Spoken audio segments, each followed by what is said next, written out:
reprendre. Alors, c'était la rentrée il n'y a pas longtemps, d'accord ?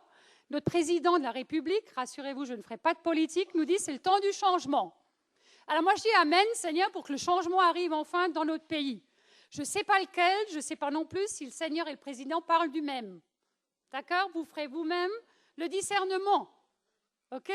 Sinon, vous allez dire que je fais de la politique. C'est le temps du changement avec la rentrée.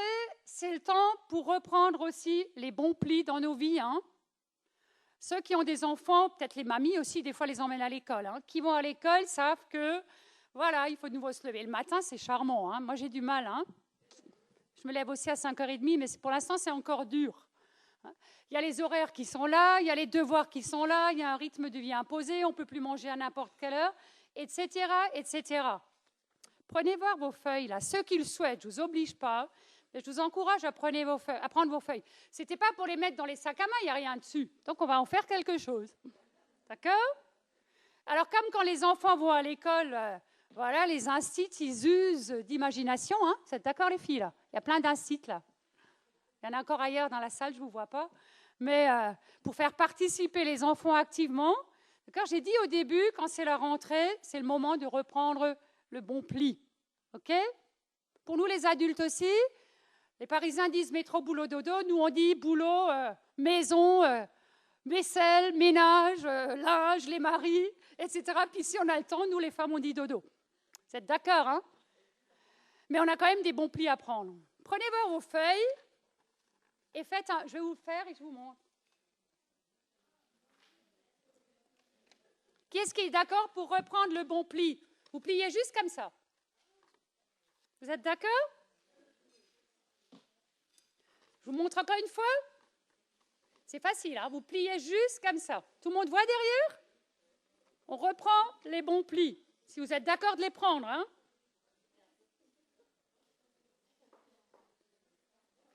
Un bon conseil, vaut mieux prendre tout de suite les bons plis. Parce que si on prend des mauvais plis, celles qui repassent, vous savez ce que c'est. Hein ?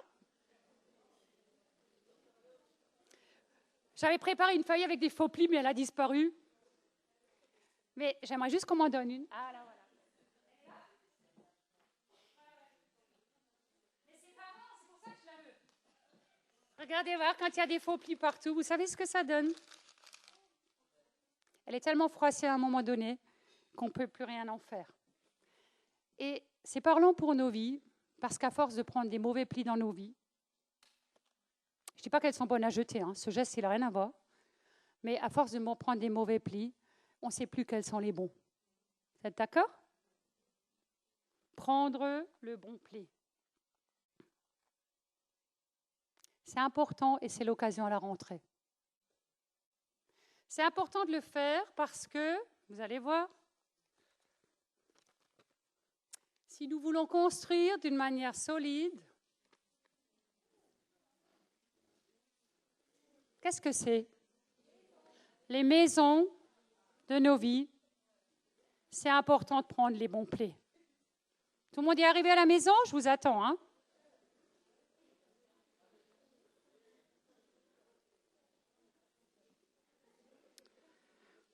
Si on veut que nos maisons, alors bien sûr nos maisons physiques aussi, hein, ça ne soit pas la Bérésina, mais quand je parle des maisons, c'est surtout les maisons de nos vies et les maisons de nos cœurs. D'accord ? Si on veut qu'elles soient correctement construites, avec les bons plis, comme j'ai dit, pour qu'elles soient solides et sûres, c'est important de prendre les bons plis depuis le début. Jésus, dans la parabole de la maison, alors il ne parle pas de plis, hein, mais il parle de deux maisons. Une qui est construite sur le sable et une qui est construite sur le roc. Et quand la tempête souffle, si votre maison n'a pas les bons fondements et le bon équilibre et les bons plis, elle va vite être bazardée. Hein. Mais c'est encore pour une autre raison. On est presque toutes ici, j'ai dit avant, maman ou mamie ou responsable d'une manière ou d'une autre. Quel modèle des maisons de nos vies allons-nous donner à ceux qui vivent autour de nous ? Si nous-mêmes, nous n'arrivions pas à les prendre. Quel modèle allons-nous donner en rentrant aussi dans nos familles, pour nos conjoints qui ne sont pas au Seigneur et pour nos enfants ? Vous savez que, oui, dans un monde où Les enfants, ils ont besoin d'une chose, d'une seule. C'est de bons plis, c'est de repères qui vont les aider à grandir, aussi en sécurité. Je suis effarée, et je ne le cache pas, depuis qu'on est rentré de vacances, on a eu au moins 3-4 familles avec qui on a échangé sur des problèmes auxquels elles font face. Et je le dis vraiment avec amour. Le Seigneur me garde, et le Seigneur sait mon cœur, ce n'est pas un jugement. Mais je le dis juste pour nous rendre attentifs à ce qui se passe dans notre société, qui ne savent plus où donner de la tête et comment s'en sortir avec leurs enfants, petits ou grands. Des plus petits jusqu'aux ados. Parfois avec les ados c'est difficile, mais on a une maman qui est venue nous voir pour sa fille adulte de 38 ans. Elle ne sait plus. Elle n'en peut plus. C'est important que nous-mêmes, les maisons de nos vies, soient construites sur du solide. Parce que sinon, ce n'est pas possible. Et c'est important, fondamental pour nos enfants, qu'on leur donne les bons modèles aussi. Et qu'on soit des exemples pour eux. C'est ce que la parole de Dieu veut. Alors, où est-ce qu'on va trouver les bons repères? Ça, ce n'est pas un pliage. Rebecca, tu as complété sans le savoir. On avait prié pour ça, qu'on se complète. C'est que dans la parole de Dieu. Vous savez, vous pouvez chercher, surtout vous pouvez trouver le meilleur et le pire. Vous allumez la télé, vous trouvez tous les conseils du monde. Mon Dieu, Seigneur. Vous allez sur Internet, vous pouvez trouver tous les conseils du monde. D'accord ? Vous pouvez lire les meilleurs bouquins du monde. Si c'était bouquins qui étaient des miracles, des recettes, on le saurait. Il y a un seul endroit, c'est dans la parole de Dieu. Vous savez, la parole, elle parle, par exemple, de l'éducation des enfants. Oh, mais c'est pas à la mode, ce qu'elle en dit. Corrige ton enfant. Attention aux mots, châtie-le, ça ne veut pas dire frappe-le, mais punis-le quand il faut. Ça n'a pas bonne presse. Mais vous savez que nos enfants, ils ont besoin de repères. Et que c'est ce qui leur manque. Et le manque de repères, pour eux, c'est comme un manque de sécurité qui révèle aussi, comme pour eux, comme un manque d'amour. C'est important. Alors, pour connaître ce que dit la parole, pour construire nos maisons, le seul moyen, Rebecca l'a dit, c'est de la lire. C'est de la lire, mais ça ne suffit pas. Il faut la lire et après, comme à l'école, il faut s'exercer à la pratiquer, tous les jours. Et parfois, on se plante, on ne réussit pas l'exercice du premier coup. Mais comme on a des instituts super à l'école ou des profs géniaux, on en a aussi un qui est génial au ciel. Il a une patience à toute épreuve. Il nous corrige, il nous aide, il nous dit recommence, c'est pas grave. Reprends, relis la parole, peut-être que tu as loupé quelque chose. Parce que ce n'est pas un verset qui est la vérité, c'est la somme de la parole qui est la vérité. Ça veut dire aussi, c'est pour ça que c'est important de s'y plonger tous les jours et d'y lire tous les jours un morceau, et au fur et à mesure, notre connaissance, non pas intellectuelle, mais notre connaissance du cœur de Dieu et de son désir et de sa volonté va augmenter et va nous transformer, non pas par l'extérieur, parce que ça c'est de la morale, ça vaut rien, mais nous transformer par l'intérieur et changer nos vies.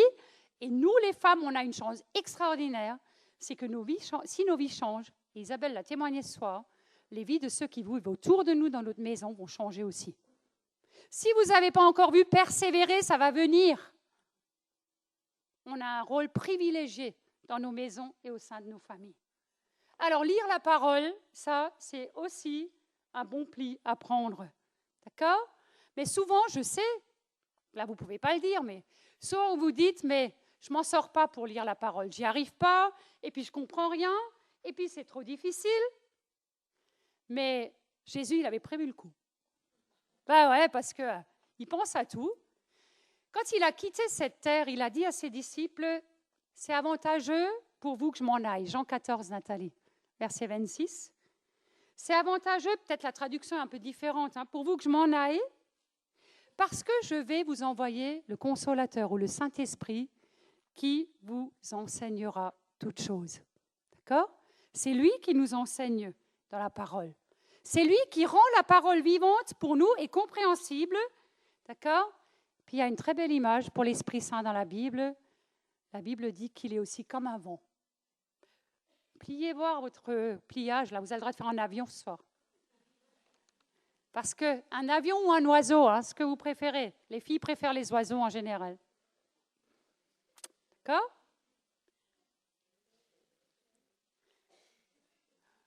Parce que quand le Saint-Esprit vient souffler, d'accord, il nous permet de prendre notre envol. Il nous permet de prendre notre envol. Et c'est son job. Mais il ne nous permet pas seulement de prendre notre envol, il nous permet aussi de garder le cap. D'accord? Parce que des fois, on dévie dans nos vies. Et j'aimerais vous expliquer que ce soir quelque chose, c'est que le Saint-Esprit, ce n'est pas un addenda, c'est pas la cerise sur le gâteau, c'est pas, comment je peux le dire, c'est pas un plus qu'on peut choisir si oui ou non on le veut. C'est très simple à comprendre. Dieu le Père, il est au ciel. Jésus, on l'a chanté, il est venu sur la terre, mais il est remonté au ciel quand il avait accompli sa mission. Et il a dit, je vous envoie l'Esprit Saint. Et celui qui vit avec nous dans nos vies, au milieu de nous, mais aussi dans nos cœurs, c'est le Saint-Esprit. Et c'est lui qui agit en nous, et c'est lui qui nous permet de garder le cap, d'accord? Et c'est lui qui attire nos cœurs continuellement à Jésus. Alors ce rôle, on l'a lu, c'est le consolateur, c'est de nous encourager. Puis j'ai dit tout à l'heure, parfois il nous corrige, d'accord? Parce que parfois il y a des choses dans nos vies qui vont de travers, il y a des faux plis, et puis il y a aussi des choses qu'on a besoin d'enlever. Alors maintenant, je ne sais pas comment vous le montrer, vous allez plier comme des ailes, mais les deux dans le même sens. Vous le voyez là? Comme ça. De la largeur que vous voulez, peu importe. Tout le monde me suit? Les deux dans le même sens. Pas comme l'avion, mais les deux du même côté. OK? C'est bon? Et comme des fois, il y a des choses en trop dans nos vies, quand on permet à Dieu de nous les révéler, il nous demande l'autorisation de les enlever. Alors, arrachez voir ce que vous avez plié qui est en trop. Je vais le faire aussi. Alors, sans table, c'est difficile pour moi. Arrachez puis attendez. Vous savez, dans Jean 15, il est écrit, je dois vous attendre? Tout le monde a arraché? Ça a juste rapetissé pour l'instant. Ce que vous avez plié, vous l'arrachez. Dans Jean 15, il est écrit que un arbre, pour qu'il porte plus de fruits, on coupe et on l'émonde. C'est ce que le Seigneur veut faire dans nos vies, à travers sa parole et dans la relation quotidienne qu'on vit avec lui, que Rebecca a décrite tout à l'heure. Et quand le Seigneur fait ça dans nos vies, ouvrez voir ce qu'on a fait ensemble. Ça nous remène toujours à l'essentiel.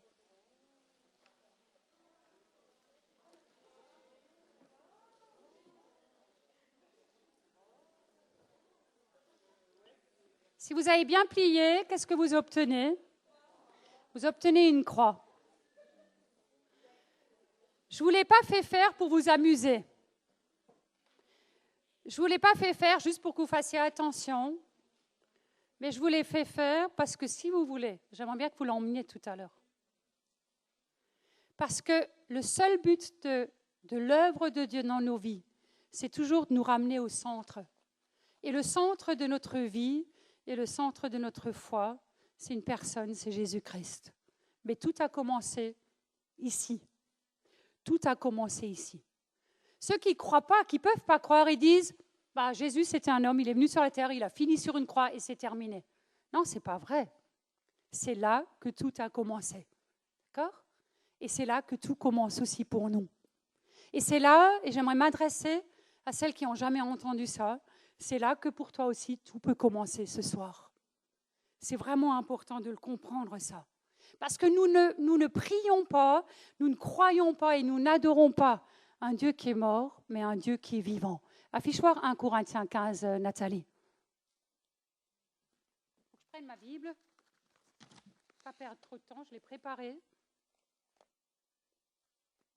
Dans 1 Corinthiens 15, l'apôtre Paul dit « Je vous ai enseigné avant tout comment moi-même je l'avais reçu, que Christ est mort pour nos péchés, selon les Écritures, Il a été enseveli et il est ressuscité le 3e jour, selon les Écritures. La parole de Dieu est la vérité. Jésus n'est pas resté sur la croix. Jésus n'est pas resté dans le tombeau. Jésus est vivant. Et notre Dieu, c'est un Dieu qui est vivant. Dans Jean 3,16, il est dit, Dieu a tellement aimé le monde qu'il a donné son Fils unique, afin que quiconque croit en lui ne meure pas, mais qu'il ait la vie éternelle. Puis, je ne sais pas si elle va l'afficher, mais il y a un dernier texte que j'aimerais juste citer parce qu'il nous a tellement touchés, un des derniers groupes de maison, c'est dans l'Apocalypse au chapitre 1er, où Jésus dit, « Je suis le vivant. J'étais mort, mais je suis vivant. Je suis vivant pour l'éternité. Et je suis le vivant et je détiens les clés de la mort et du séjour des morts. » Nous avons un Dieu qui est vivant et qui est tout-puissant. Et c'est là et là et là qu'il faudra toujours qu'on revienne.